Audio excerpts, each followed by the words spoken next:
What's happening, guys? Silent Mike, Super Training Gym, Reebok 1 here, checking in another Q&A, answering all your guys' questions on Instagram, Silent Mike with 2 Ks, Snapchat, silentmike3, and here on YouTube. Be sure to subscribe. Love the support. Give it a thumbs up if you guys enjoy this video. Let's get started with your guys' questions. Scrolling to the top. I'm all the way up. How to treat a deload week, lower volume, lower intensity, or just do nothing and have a week completely off. How I like to program and how I like to train is not really with any deloads per se. There will be lighter training sessions throughout a cycle or throughout a week or throughout a month, but in where the volume and intensity would be lower. But they're not exactly deloads. So if you're feeling really beat up and you need to deload, I typically suggest often lowering the intensity quite a bit and the volume a little bit. Example, a deload, if I'm feeling really beat up or I'm traveling or I have something to do, I'll just do like 3 sets of 5 around 60%. What's your current training split look like with accessory work? Basically, I'm benching twice a week. One of those bench days, accessory work is focused on chest and triceps. The other bench day is more hypertrophy bench day, and that's focused on shoulders, triceps, and back accessories. I'm squatting 3 days a week, and I'm deadlifting twice a week. Those accessory days are more a little bit of back and then abs. How to more efficiently hit depth on squats if you have really long femurs and flat feet. The flat feet I feel like play a little bit less of a role than often the long femurs. That's the bone between your hip and your knee. What you're going to need to do is find a place for your hips to go. So often, someone like a la Lane Norton, he has pretty long femurs. His hips go backwards to find depth. There's also people like my boy Hulk Smash, Adam Rodriguez, whose femurs are fairly long, not crazy long, but what he does to find depth is he'll push his knees way out, go with a wider stance so his hips have somewhere to go again. Once again, depth is hip crease below the knee. So those are 2 options. Obviously, knee traveling forward is one, knees traveling out, and then hips traveling back, or a combination of all 3. You got to kind of figure out what works for you. As someone who low bar squats, how do you also program in quad work to take in care of imbalances? I don't like how this shit has turned into like team high bar and team low bar and team sumo and team conventional. We're all just fucking lifting weights. There's no categories. We should all be proficient at all movements. Basically, in my opinion, the low bar, high bar debate, it has to do more with bar placement rather than how you squat. There's plenty of guys that put the bar fairly low on their back, but they still have forward knee travel and keep their torso vertical.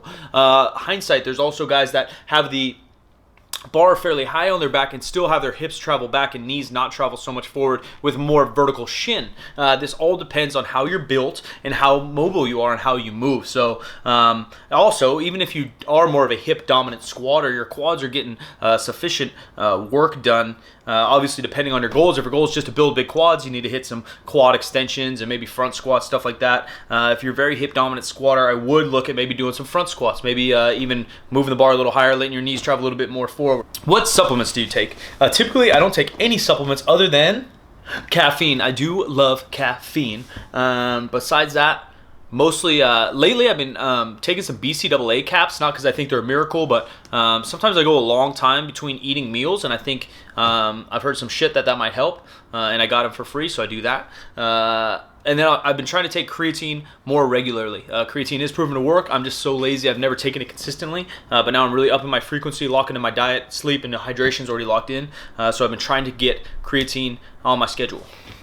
Is there anything that keeps you motivated every day in the gym? Not really. Going to the gym has just become a habit after who knows how many years being an athlete. I just used to showing up, going to work, practice, whatever it is, and doing what I have to do, getting my job done. So that terms of training just kind of happens. I go to the gym the days I go to the gym, and I work as hard as I can there. In terms of staying motivated overall, it's just kind of about setting goals, whether that's business, career, lifting, obviously, physique. Once you start to set a definite goal, write it down, think about it constantly, think about it often, your motivation will be there.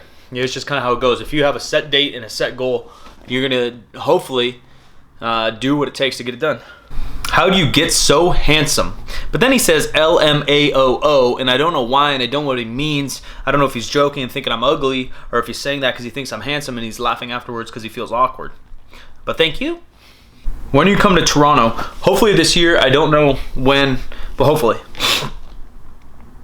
How do you use your quads more in the squat and deadlift? Using your quads more will just mean more forward knee travel. Often that'll involve your quads a bit more, but it's not necessary for the squat or deadlift to have forward knee travel, even though it's not bad either. It's just kind of how you squat, deadlift, how you move. Thoughts on Olympic style lifts to improve strength and overall athleticism. Basically, the Olympic lifts are very technical. It takes years and years and years and hours and hours and hours to master them, but they are very athletic, and I think they can help quickness and explosiveness and power and also strength. But like I said, it takes a long time to do it. So if you're trying to get more athletic, more explosive, more powerful for a certain sport, you need to focus that energy and time and hours into that sport, a la example, soccer. If you're trying to become a better soccer player, but then you're also picking up the sport of Olympic lifting, it's going to be very difficult to manage the hours in between to practice. So that's why I'm a big fan of kind of keeping it simple with powerlifting. Not that it's not technical, but I can teach someone a really proficient squat or deadlift in maybe 2 or 3 weeks, where, like I said, it takes years and hours to be really proficient at the clean and jerk and the snatch. So I'll do explosive hip movements like broad jumps, medicine ball tosses, broad jumps, high jumps, box jumps, stuff of that nature to kind of get the power and explosiveness, and then the strength side from the squat, deadlift, and more of the powerlifting movements. How do you stick to your diet plan? For me, man, it kind of goes back to that last question, is just one, kind of finding a diet or style that works for you, finding something you enjoy, and then really having solid goals. I have in mind right now, on this cut, is just to lean out to look the best I ever have while maintain all my muscle and strength. So I'm really stuck, and I really want to do that. Like, I'm stuck in my head that I'm going to get that done. So it's easy for me to focus. Also, the diet, I follow flexible dieting, so I can eat certain types of foods as long as I weigh and measure them, and I kind of keep within my caloric intake. But my main focus is whole foods. It is vegetables. It is fruits. I like to have a fruit of some nature before every workout. So that's just what works for me. You got to find out what works for you, and then also just the more conscious you are of your goals, the more you keep it at the forefront of your brain, I think the better off you're going to be for everything. What was your total on your first meet? I think my first total ever was something like 1430, 1420 or so in reps at 198. That was, I don't know, maybe 5 years ago now. I had already been lifting in general for almost 8 years, and then powerlifting style for maybe 2 years. At that point, nothing amazing, but it was probably like a 512 squat, I think like a 330 or 340 bench, and maybe 575 or so deadlift. So that was my best total ever, or best total at my first meet. How do you feel about Ben & Jerry's? I absolutely love Ben & Jerry's Tonight Dough, their mint cookie, and their fish food. Those are the top 3 Ben & Jerry's, guys. That's it for this one. Make sure to subscribe, like the video. I'm out of here. More videos to come, guys. Appreciate it. Let's go!